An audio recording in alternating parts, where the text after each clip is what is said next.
ये अमृत वेले से ही क्या क्या तैयारियां करनी होती है। सारे दिन के लिए तैयारी अमृत वेले से। शांति धाम से अवतरित हुए हैं श्रेष्ठ कर्म करने के लिए। रोज अमृत वेले ऐसे सोचो कि निद्रा से नहीं, शांति धाम से कर्म करने के लिए अवतरित हुए हैं। रात को कर्म करके शांति धाम में चले जाओ। तो अवतार अवतरित होते ही है श्रेष्ठ कर्म करने के लिए। उनको जन्म नहीं कहते, अवतरण कहते हैं। अवतरण की स्थिति से नीचे आते हैं, यह है अवतरण। तो ऐसी स्थिति में रहकर हर कर्म करने से साधारण कर्म भी अलौकिक कर्म में बदल जाते हैं। जैसे दूसरे लोग भी भोजन खाते, लेकिन आप कहते हो ब्रह्मा भोजन। फर्क हो गया ना। वो लोग भी भोजन करते, हम भी करते, लेकिन हम क्या कहते हैं? ब्रह्मा भोजन। तो फर्क हो गया ना। चलते हो, लेकिन आप फरिश्तों की चाल चलते, डबल लाइट स्थिति में चलते, तो अलौकिक चाल, अलौकिक कर्म हो गया। रोज अमृत वेले सारे दिन के लिए अटेंशन रखो, स्व की चेकिंग करो। सदा अनुभव करते हो कि हमारा आत्मिक स्वरूप का सितारा चमक रहा है। सदा चमकता है या कभी कभी चमकता है? जब बाप द्वारा नॉलेज का सितारा चमक गया तो अभी बुझ तो सकता नहीं, लेकिन चमक की परसेंटेज कम और ज्यादा हो सकती है। उसका कारण क्या है? अटेंशन की कमी। ऐसे दीपक में अगर सदा घृत डालते रहो तो वह एक रस जलता रहेगा। घृत कम हुआ तो हलचल करेगा। ऐसे अटेंशन कम हो जाता है तो परसेंटेज की चमक भी कम हो जाती है। इसलिए बाप दादा की श्रेष्ठ मत है, रोज अमृत वेले सारे दिन के लिए अटेंशन रखो। अटेंशन रहता भी है, लेकिन और अंडरलाइन करो। जहाँ अटेंशन होगा वहाँ किसी भी प्रकार का टेंशन नहीं हो सकता। जैसे रात होगी तो दिन नहीं हो सकता, तो टेंशन है रात, अटेंशन है दिन।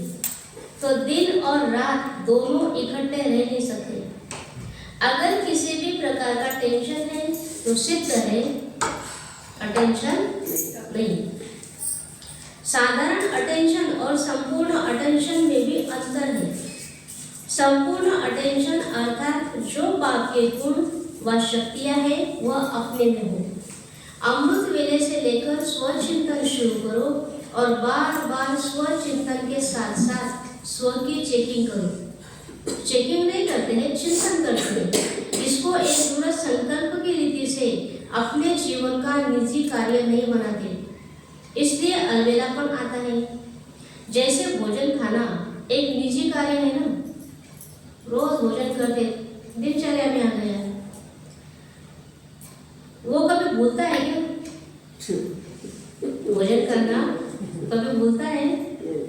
नहीं। आराम करना यह निजी कार्य है।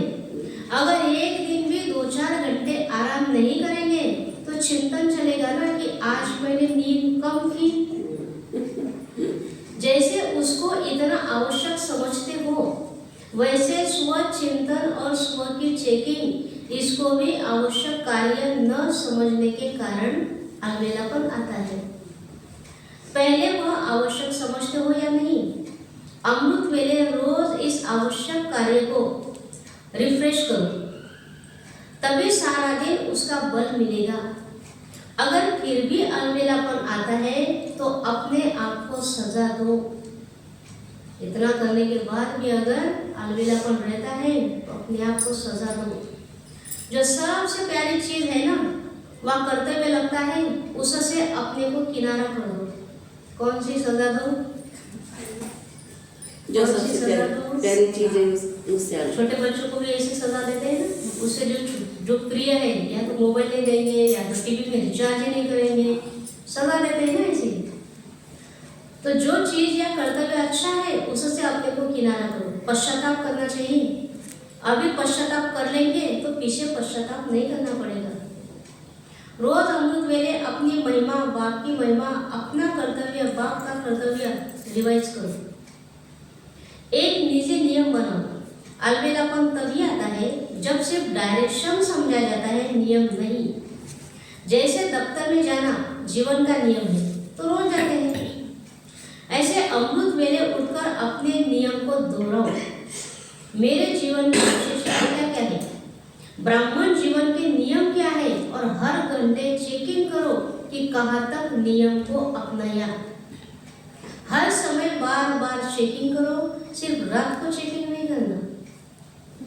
बार बार अटेंशन के चौकीदार रखना तो वह पहरा देते रहेंगे। अलबेलेपन की निवृत्ति का साधन है बार बार अटेंशन। सहज मार्ग समझते हो ना, अलबेले हो जाते। कोई कड़ा नियम बनाओ। जैसे भक्ति में कड़े व्रत रखते हैं ना, ऐसे कड़ा नियम अपने आप के लिए बनाओ। भक्ति में कितने कड़े व्रत रखते हैं, पानी भी नहीं पिएंगे, खाना तो बहुत दूर की बात। ऐसे बाबा कहते खुद के लिए कुछ न कुछ कड़ा नियम बनाओ तो अलबेलापन समाप्त हो जाएगा। जैसे साकार बाप को अथक देखा ना, ऐसे फॉलो फादर। पहले स्व के ऊपर मेहनत करो, फिर सेवा में मेहनत, तभी धरती को चेंज कर सकेंगे। अभी सिर्फ कर लेंगे हो जाएगा, इन आराम के संकल्पों के डनलप को छोड़ो। करना ही है या मस्तक में सदा स्लोगन याद रहे तो फिर परिवर्तन हो जाएगा। अमृत वेले से लेकर अपने आप को चेक करो कि जो व्रत लिया उस पर चल रहे हैं। संकल्प क्या करना है, वाणी में क्या बोलना है, कर्म करते हुए कैसे कर्मयोगी की स्थिति में रहना है, यह व्रत लिया है ना। प्रवृत्ति में रहते कमल पुष्प समान रहेंगे, यह भी व्रत लिया ना। जो कमल फूल समान होगा वह परिस्थितियों के वश हो सकता है, वह तो न्यारा और प्यारा होना चाहिए। अगर श्रेष्ठ वृत्ति में स्थित हो तो कोई भी वायुमंडल, वाइब्रेशन आदि डगमग नहीं कर सकते। वृत्ति से भी वायुमंडल बनता है। अगर आपकी वृत्ति श्रेष्ठ है तो वृत्ति के आधार से वायुमंडल को शुद्ध बना सकते हो। इतनी पावर है, यह वायुमंडल की पावर तेज है। उस समय अपने को देखो, क्या हम अपने को, अपने बाप को, अपने पोजीशन को भूल गए। इस व्रत को आप पक्का करो, फिर देखना कैसे सदा विजय होते हैं। लेकिन इसके लिए जो व्रत लिया है उसको बार बार अपनी बुद्धि में रिवाइज करो कि कौन कौन सी प्रतिज्ञा बाप से की, कौन सा व्रत लिया है, तो फिर यह व्रत रिफ्रेश होगा, स्मृति में रहेगा, और जितना स्मृति में रहेगा उतनी समर्थी रहेगी। अमृत वेले से लेकर हर चलन को चेक करो। हमारी दृष्टि, स्थिति एक रस अलौकिक है।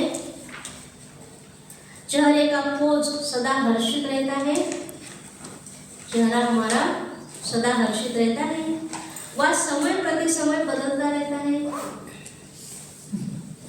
चेहरा दिन भर कैसा रहता है, परिस्थिति आई तो एक जैसा, या दिन भर किसके साथ कैसा, किसके साथ कैसा, किसके साथ कैसा बदलता रहता है।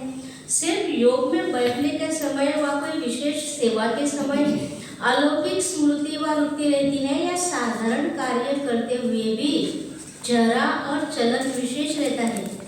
कोई भी आपको देखे, आप कामकाज में बहुत बिजी हो, कोई हलचल की बात भी सामने आई हो, लेकिन आपको अलौकिक समझते हैं तो चेक करना, बोलचाल, चेहरा, साधारण कार्य में भी न्यारा और प्यारा अनुभव।